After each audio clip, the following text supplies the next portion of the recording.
नमस्कार, बहुत स्वागत है आप सभी का। मैं हूं आपके साथ अस्मिता दुबे और देखेंगे इस बुलेटिन में एनडीटीवी ग्राउंड रिपोर्ट। जी हां, इस ग्राउंड रिपोर्ट में सबसे पहले बात करेंगे जांजगीर चांपा की। जांजगीर चांपा में धान खरीदी व्यवस्था इस वक्त सवालों के घेरे में है। खरीदी केंद्रों पर राइस मिलरों की ओर से दिए जा रहे कटे फटे और घटिया बारदाने किसानों और खरीदी प्रभारियों के लिए बड़ी परेशानी बन गए हैं। धान भरते ही बोरे फट रहे हैं, धान गिर रहा है और अतिरिक्त खर्च भी उठाना पड़ रहा है। ऐसे में धान खरीदी की पूरी व्यवस्था पर सवाल खड़े हो रहे हैं। देखिए पूरी रिपोर्ट।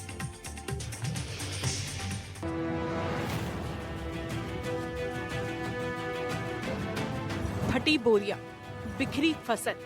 ये तस्वीरें किसी केंद्र में चूहों के हमले के बाद की नहीं, बल्कि धान खरीदी केंद्र पर फटे पुराने बारदाने की है। जांजगीर चांपा की ये तस्वीरें धान खरीदी केंद्रों पर हो रही लापरवाही और बदहाली के हालात दिखा रहा है, जहां किसान का पसीने से उगाया गया धान फटी बोरियों से जमीन पर गिर रहा है और सरकारी दावे इन्हीं फसलों की तरह बिखरे हुए नजर आ रहे हैं। जिले में 129 धान खरीदी केंद्रों के जरिए समर्थन मूल्य पर धान खरीदी हो रही है, लेकिन 50% पुराने बारदाने ने पूरी व्यवस्था को चरमरा दिया है। ये पुराने बारदाने राइस मिलरों और पीडीएस से खरीदी केंद्रों को दिए जा रहे हैं, जो इतने खराब है कि धान भरते ही फट जा रहे हैं। 25 रुपए का दर इसके लिए शासन प्रशासन के द्वारा निर्धारित किया गया है और राइस मिलरों से ये पुराने बारदाने लिए गए हैं। न तो किसी तरीके से गुणवत्ता का ध्यान दिया गया है और न ही किसी तरीके से इस पर कार्यवाही की जा रही है। हालांकि जब हमने जानने का प्रयास किया तो कुछ प्रभारियों का कहना था कि इसे बदला जाए और कार्यवाही की जाए, और वहीं जो कुछ प्रभारी थे जो दबे जुबान पर कह रहे थे और कैमरे पर कहने से बच रहे थे। धान खरीदी के लिए 50% नए और 50% पुराने बारदाने उपलब्ध कराए जा रहे हैं।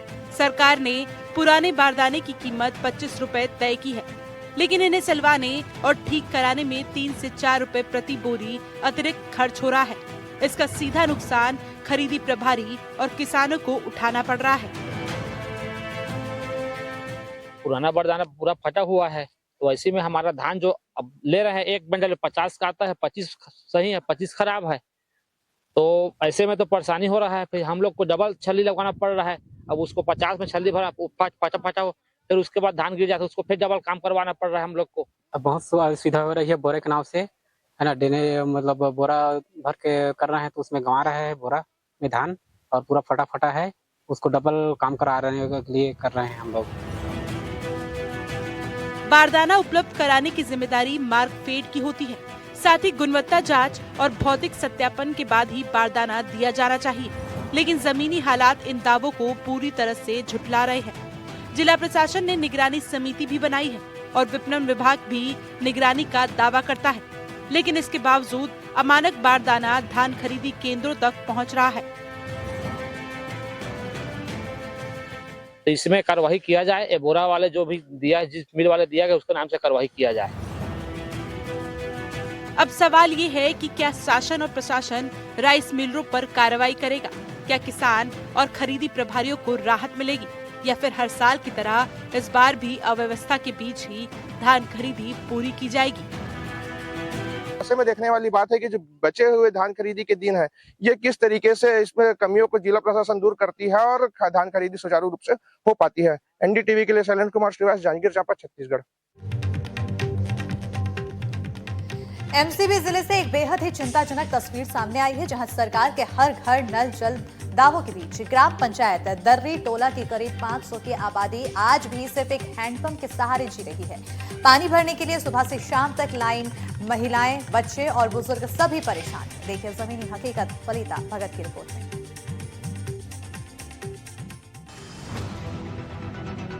गांव की आबादी करीब 500 लोग और पानी के लिए सिर्फ एक हैंडपंप। पानी के लिए रोजाना घंटों की लंबी कतार, हर दिन पानी के लिए तरसते लोग। ये तस्वीरें किसी दूर दराज रेगिस्तान की नहीं, बल्कि छत्तीसगढ़ के एमसीबी जिले के दरीटोला गांव की है। इस गांव में लगभग 500 लोगों की आबादी है, जो सिर्फ इस एक हैंडपंप पर निर्भर है। गांव में बाकी कई और हैंडपंप हैं जो खराब पड़े हैं, सालों गुजर गए, लेकिन इन हैंडपंप की न मरम्मत हुई और न ही पानी का कोई दूसरा इंतजाम।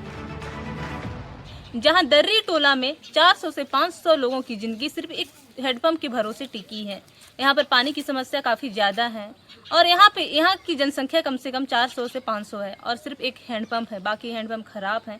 वहीं एक तरफ सरकार पानी को लेकर लाखों रुपए खर्च करने का दावा करती है, तो वहीं एमसीबी जिले के दर्री टोला में आज तक पानी पहुँचा ही नहीं। गांव में एक हैंडपंप और पानी का इस्तेमाल करने वाले सैकड़ों लोग। सुबह 6 बजे से लेकर देर शाम तक इस हैंडपंप के पास बाल्टियों और बर्तनों की लंबी लाइन लगी रहती है। इसी हैंडपंप के भरोसे यहाँ के लोग टिके हुए हैं और इसी हैंडपंप का पानी पीते हैं, जिससे यहाँ के लोगों को काफ़ी समस्या होती है। एक हैंडपंप होने की वजह से पानी लाने में काफ़ी भीड़ का सामना करना पड़ता है। कितने लाइन घंटों लाइन लगाते हैं तो फिर पानी अपना पारी आने पे पानी भरते हैं। क्या समस्या क्या है? यहाँ पानी की दिक्कत है, क्या पानी बहुत दिक्कत है, बहुत परेशानी है पानी की। और हैंडपंप जैसा कि एक ही बता रहे हैं आप, एक ही क्या है कारण है कि सिर्फ एक ही हैंडपंप? एक ही ठो है, बहुत लाइन लगना पड़ता है। अब नशा जाता है तो बहुत दूर दूर से लाना पड़ता है पानी। आप लोगों ने इसकी शिकायत कहीं नहीं की? और शिकायत तो बहुत की है, कोई सुनवे नहीं करते हैं तो क्या करें। काफी समस्या होती होगी एक हैंडपंप होने की वजह बहुत से। समस्या। पानी की किल्लत इतनी ज्यादा है कि अक्सर गांव में झगड़े की नौबत आ जाती है। गर्मी के मौसम में हालात और भी बदतर हो जाते हैं। गांव में बनी पानी की टंकी भी सालों से बंद पड़ी है, जो अब सिर्फ एक बेकार ढांचे में तब्दील हो चुकी है। सरकार जहां गांव-गांव नल जल योजना का दावा कर रही है, तो वहीं दरिटोला जैसे गांव इन दावों की पोल खोल रहे हैं। यहाँ नल तो दूर, एक सही से चलने वाला हैंडपंप भी बड़ी किस्मत बन चुका है। तो मैं पानी नहीं मिले हैं, तब क्या करी? अब एक हैंड पंप तलवा से लेके और यहाँ तक वो पूरा बस्ती के पीछा नहीं लगा।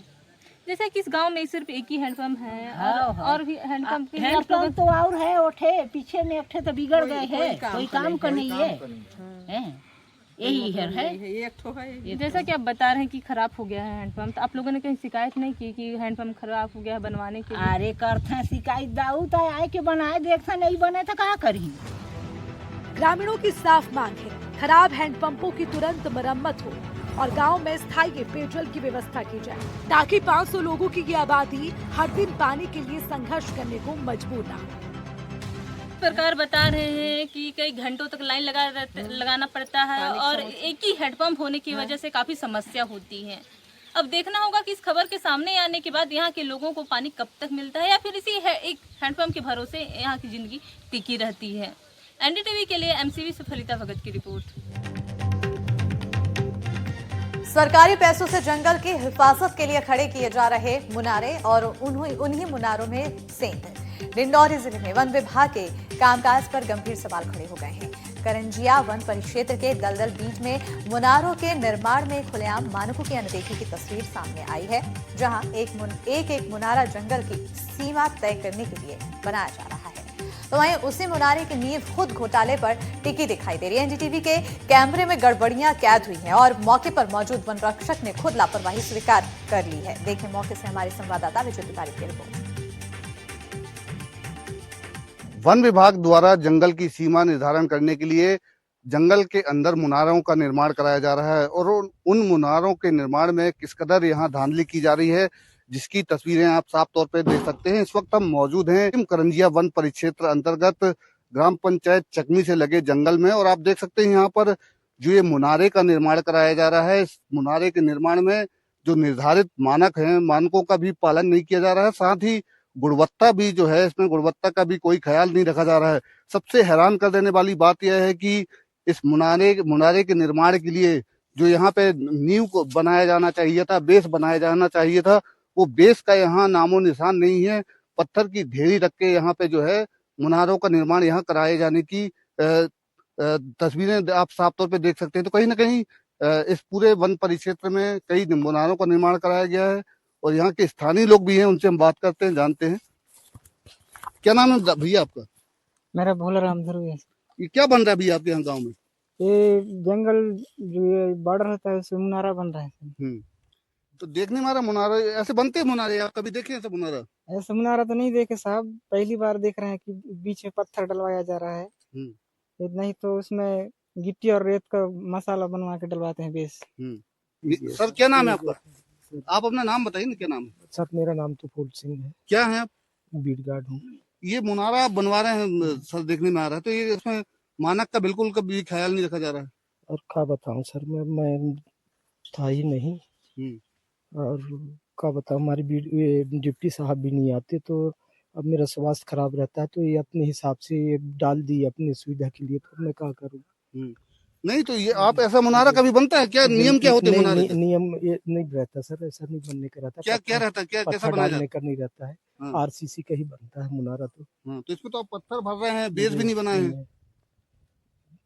बेस तो नहीं रहता सर, वो नीचे बेस रहता ना बनाने का, क्या रहता? बेस नहीं रहता सर, गड्ढा खुदता है। और ये क्या कहते हैं, आधा फीट का, और उसी पे अपन आरसीसी का वो बना के डाल देते हैं। तो ऐसे कितने मुनारे बने हैं सर अपने? इस टाइप का पत्थर वाले नहीं बने हैं सर, बस ये एक ही मैं देख रहा हूँ इसको। अभी तक कितने मुनारों का निर्माण हो गया? 7 हो गया सर। 7 मुनारों का निर्माण हो चुका है, और आप तस्वीरों में देख सकते हैं कि निर्माण कार्य में किस कदर यहाँ धांधली की जा रही है। तो कहीं ना कहीं इन मुनारों के निर्माण में वन विभाग की जो भूमिका है संदिग्ध नजर आ रही है। अब देखना यह होगा कि वन विभाग इस पूरे मामले में क्या कार्रवाई करता है। विजय तिवारी, NDTV, डिंडोरी। और इसका निर्माण करवा रहे हैं। कितने मुनारे बन गए हैं? ऐसे 9 मुनार बन गया है इधर पीछे 9 बन? हाँ बन गया है। और बाकी 8 लोग बचे हैं, 8 मुनार बचे हैं। मतलब 17 बनना है टोटल जी। 15 बनना। और 1 किलोमीटर से सीमेंट लाते हैं अपने घर से, और खुद लेके आते हैं? हाँ खुद लेके भी आते हैं, और सिर में फिर गिट्टी भी ढोते हैं, और फिर रेता भी ढोते हैं। पास में नहीं है, बहुत दूरी दूरी। ये मुनारा जो बना रहे थे, इसको काय के लिए अलग कर रहे हो? अब वो करते रहे हैं अलग साहब। ऐसा मुनारा बनता है? नहीं साहब, वो मुनारा तो ऐसे नहीं बनता है, क्योंकि या कुछ दिन के बाद फिर खराब हो जाएगा मुनारा, क्योंकि पत्थर नीचे रहेगा तो कोई टिकाऊ नहीं होगा उसका। तो रायसेन जिले में विकास और संरक्षण का एक नया अध्याय लिखा जा रहा है, जहां राता पानी टाइगर रिजर्व के कोर एरिया में बसे वन ग्रामों को अब सुरक्षित और सुविधाजनक जीवन की ओर ले जाया जा रहा है, जो सालों से बुनियादी सुविधाओं से वंचित रहे। आदिवासी परिवारों के लिए ये विस्थापन नहीं, बल्कि बेहतर भविष्य की ओर एक नई शुरुआत है। ग्रामीणों की सहमति से हो रहा ये पुनर्वास न सिर्फ वन्यजीव संरक्षण को मजबूती देगा, बल्कि शहर के नजदीक बसने से शासन की योजनाओं का सीधा लाभ भी सुनिश्चित करेंगे। तो वहीं देखिए कैसे नया नीलगढ़ आदिवासी समाज के सपनों को साकार कर रहा है इस रिपोर्ट में। राता पानी अभ्यारण्य का